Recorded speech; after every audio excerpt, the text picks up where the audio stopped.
സ്ത്രീകൾക്ക് എന്തും ചെയ്യാൻ സാധിക്കുമെന്നതിന് ഈ വീഡിയോ ഒരു നല്ല ഉദാഹരണമായിരിക്കും. ഈ വീഡിയോ കാണുന്ന നിങ്ങളൊരു പെൺകുട്ടിയാണെങ്കിൽ അവസാനം വരെ സ്കിപ്പ് ചെയ്യാതെ കാണുക. കാരണം വളരെ ഇൻട്രസ്റ്റിംഗ് ആയ പ്രധാനപ്പെട്ട കേസാണ്. ഇതിലൂടെ ഒരുപാട് കാര്യങ്ങൾ പഠിക്കാനുണ്ട്. കാഞ്ചീപുരം നാഗലത്തൂർ എന്ന ഗ്രാമത്തിൽ സുധാകർ എന്ന 37കാരൻ. അവന് അമ്മയോ അച്ഛനോ ഇല്ല. വിവാഹം കഴിഞ്ഞു, പക്ഷെ ഭാര്യയും അവന്റെ കൂടെ ഇല്ല, മക്കളുമില്ല. അയാളുടെ ജോലിയും മോഷണമാണ്. പണിയെടുത്ത് ജീവിക്കാൻ പാടായതുകൊണ്ട് മോഷണമാണ് ഒരു വരുമാന മാർഗമായി അവൻ എടുത്തിരിക്കുന്നത്. അവന്റെ മേൽ ലോക്കൽ പോലീസ് സ്റ്റേഷനിൽ ധാരാളം കേസുകളുണ്ട്.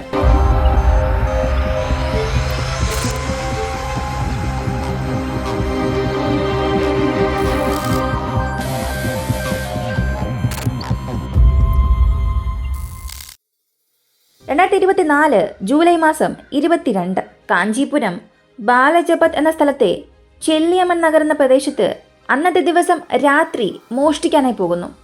ആ ഭാഗത്ത് ധാരാളം വീടുകളൊന്നുമില്ല. ഒരു വീടിനും മറ്റൊരു വീടിനും ഇടയിൽ അല്പ ദൂരം ഉണ്ടാകും. അവിടെയുള്ള ഒരു വീട്ടിലേക്ക് മോഷ്ടിക്കാൻ കയറുന്നു. ആ വീട്ടിൽ മൊത്തം 4 പെൺകുട്ടികളുണ്ട്. 4 പേരും നല്ല ഉറക്കത്തിലാണ്. അവരെക്കുറിച്ച് പറയണമെങ്കിൽ അവരുടെ സ്വന്തം സ്ഥലം ഇതല്ല. പരസ്പരം അത്ര നല്ല പരിചയം ഒന്നുമില്ല. ഒരു IT കമ്പനിയിൽ ജോലി ചെയ്യുന്നത് കൊണ്ട് ഇവരെല്ലാവരും ഒരുമിച്ചാണ് താമസിക്കുന്നത്. ആ ഒരു പരിചയം മാത്രമേ ഈ 4 പേർക്കും ഇടയിലുള്ളൂ. അങ്ങനെ ഈ 4 പേരും സുഖമായി കിടന്നുറങ്ങുന്നു. ഇവർക്ക് 4 ഫോണുകളുണ്ട്. എല്ലാം വില കൂടിയ ഫോണാണ്.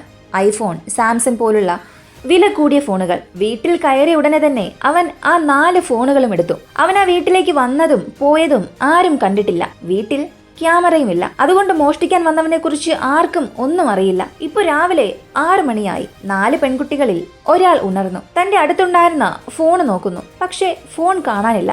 വീട് മുഴുവനും തിരയുന്നു. അപ്പോഴാണ് ആ പെൺകുട്ടിക്ക് മനസ്സിലായത് 4 പേരുടെ ഫോണും കാണാനില്ല എന്ന്. ഉടനെ ബാക്കിയുള്ള 3 പേരെയും വിളിച്ചുണർത്തി. ഫോൺ കാണാനില്ല എന്ന വിവരം അറിയിച്ചു. അല്പസമയം വീട് മുഴുവനും തിരഞ്ഞപ്പോൾ അവർക്ക് മനസ്സിലായി മോഷണം പോയതാണെന്ന്. ആരോ വീടിനുള്ളിലേക്ക് കയറിയിട്ടുണ്ട്. എന്നാൽ എപ്പോ വന്നു, എങ്ങനെ വന്നുവെന്ന് വീട് മുഴുവനും പരിശോധിക്കുമ്പോഴാണ് ടെറസിന്റെ ഗേറ്റ് അടയ്ക്കാത്ത കാര്യം അവർ ഓർക്കുന്നത്. ആരോ വീടിനുള്ളിൽ കയറി ഫോൺ മോഷ്ടിച്ചിട്ടുണ്ടെന്ന് അവർക്ക് മനസ്സിലായി. ഉടനെ ഒരു സുഹൃത്തിനെ വീട്ടിലേക്ക് വിളിക്കുകയും ആ സുഹൃത്തിന്റെ ഫോണിലൂടെ കാണാതായ ആ 4 പേരുടെയും നമ്പറിലേക്ക് വിളിക്കുന്നു. അതിൽ 3 ഫോണുകൾ ഓഫായിരുന്നു. ഒരേ ഒരു ഫോൺ ഓഫല്ല. മോഷ്ടാവ് ആ ഫോൺ ഓഫ് ചെയ്തിട്ടില്ല.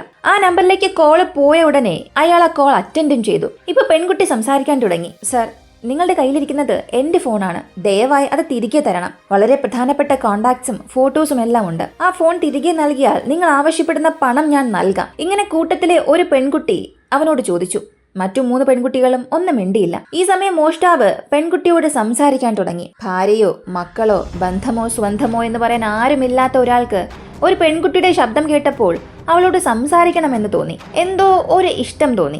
ഇത് ഇഷ്ടമെന്ന് പറയണോ മറ്റെന്തെങ്കിലും പേര് പറയണോ എന്ന് പോലും അറിയില്ല. ആ പെൺകുട്ടിയും ഒരുപാട് തവണ ഫോണിന് വേണ്ടി ചോദിച്ചുകൊണ്ടിരുന്നപ്പോൾ മോഷ്ടാവ് പറഞ്ഞത്, ഞാൻ നിനക്ക് ഫോൺ തിരികെ നൽകാം, പകരം നീ എനിക്ക് എന്ത് നൽകും? ഇപ്പോ അവൻ എന്താണ് ഉദ്ദേശിക്കുന്നത് എന്ന് ആ പെൺകുട്ടിക്ക് നന്നായി മനസ്സിലായി. എങ്കിലും ആ പെൺകുട്ടി അതൊന്നും കാര്യമാക്കാതെ ദയവ് ചെയ്ത് ഫോൺ തിരികെ നൽകാമോ എന്ന് മാത്രം പറഞ്ഞു.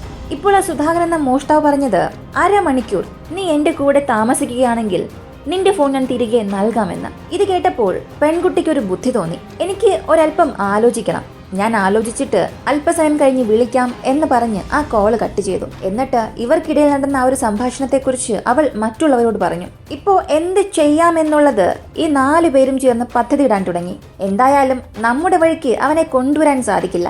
അവന്റെ വഴിക്ക് പോയാൽ മാത്രമേ കാര്യം നടക്കുകയുള്ളൂ എന്ന് പെൺകുട്ടികൾക്ക് മനസ്സിലായി. കൂടാതെ അവനെ കെണിയിലാക്കണമെങ്കിൽ ഈ ഒരു വഴി മാത്രമേ ഉള്ളൂ. ഇപ്പോ ആ പെൺകുട്ടി ഒരല്പസമയം കഴിഞ്ഞ് വീണ്ടും സുധാകരനെ വിളിക്കുന്നു. ഇത്തവണ അവൾ വളരെ സാവധാനം, ക്ഷമയോടെ, സ്നേഹത്തോടു കൂടി സംസാരിച്ചു. നീ പറയുന്നതിനൊക്കെ എനിക്ക് സമ്മതമാണ്. നീ പറഞ്ഞതുപോലെ 1/2 മണിക്കൂറോ 1 മണിക്കൂറോ ഞാൻ നിന്റെ കൂടെ താമസിക്കാം. പക്ഷെ നീ എന്റെ ഫോൺ മാത്രമല്ല എന്റെ കൂട്ടുകാരികളുടെ ഫോണും തിരികെ നൽകണം. മാത്രമല്ല, ഇത്രയും സമയം നിന്നോട് സംസാരിച്ചപ്പോൾ തന്നെ എനിക്ക് നിന്നെ ഇഷ്ടമായി.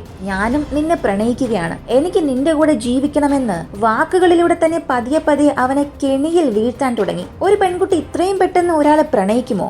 ഇല്ലയോ? ഒന്നും ആലോചിക്കാതെ ചിന്തിക്കാതെ അവനും ആ പെൺകുട്ടിയുടെ വലയിൽ വീണു. സത്യം പറഞ്ഞാൽ അവൻ ഒട്ടും തന്നെ സംശയം തോന്നിയില്ല. തന്റെ വലയിൽ അവൻ വീണു എന്ന് മനസ്സിലാക്കിയ പെൺകുട്ടിയും, എനിക്ക് വീട്ടിൽ നിന്ന് പുറത്തിറങ്ങാൻ സാധിക്കില്ല, വീട്ടിൽ 2-3 പേരുണ്ട്, അവരോടൊക്കെ പറഞ്ഞിട്ട് എനിക്ക് ഒറ്റയ്ക്ക് വരാൻ സാധിക്കില്ല.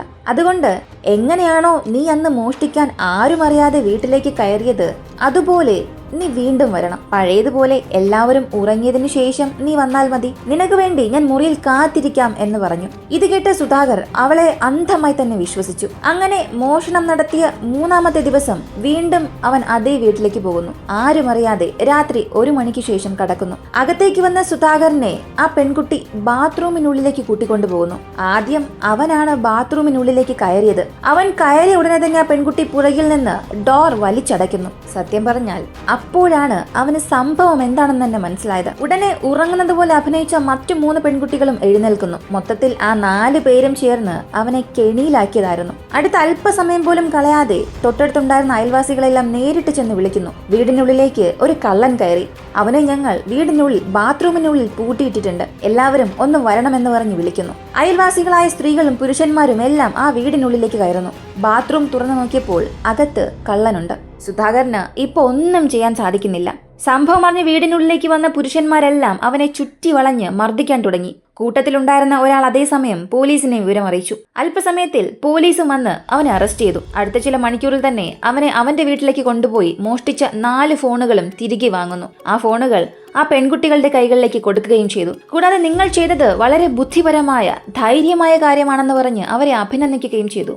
അധ്വാനിച്ച് ജീവിക്കാൻ മടിയുള്ളവൻ മോഷ്ടിച്ച് പണം സമ്പാദിക്കുന്നു. എന്നാൽ അതോടുകൂടി അവസാനിപ്പിക്കാതെ അവന്റെ കാമഭ്രാന്തി തീർക്കാനും അവനത് ഉപയോഗിച്ചു.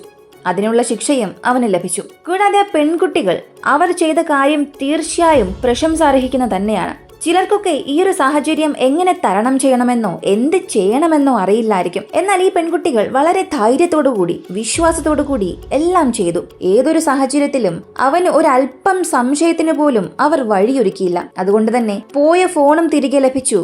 അവനെ പോലീസിൽ ഏൽപ്പിക്കാനും സാധിച്ചു. ഈ ഒരു വീഡിയോ കണ്ടുകൊണ്ടിരിക്കുന്ന ഓരോ സ്ത്രീകളും സാഹചര്യം എന്ത് തന്നെ ആയിക്കോട്ടെ, എപ്പോഴും ആത്മവിശ്വാസത്തോടെ ധൈര്യത്തോടു കൂടി മുന്നോട്ട് പോവുക. തീർച്ചയായും നിങ്ങൾക്ക് വിജയം ലഭിക്കും. ഈ ഒരു വീഡിയോയെക്കുറിച്ചുള്ള നിങ്ങളുടെ അഭിപ്രായം എന്താണെന്നുള്ളത് കമന്റിൽ പറയുക. വീഡിയോ ഇഷ്ടമായാൽ ലൈക്ക് ചെയ്യുക, ഷെയർ ചെയ്യുക. നമ്മുടെ ചാനൽ ആദ്യമായി കാണുന്നവരാണെങ്കിൽ മറക്കാതെ സബ്സ്ക്രൈബ് ചെയ്ത് സപ്പോർട്ട് ചെയ്യുക. മറ്റൊരു വീഡിയോയുമായി വീണ്ടും കാണാം.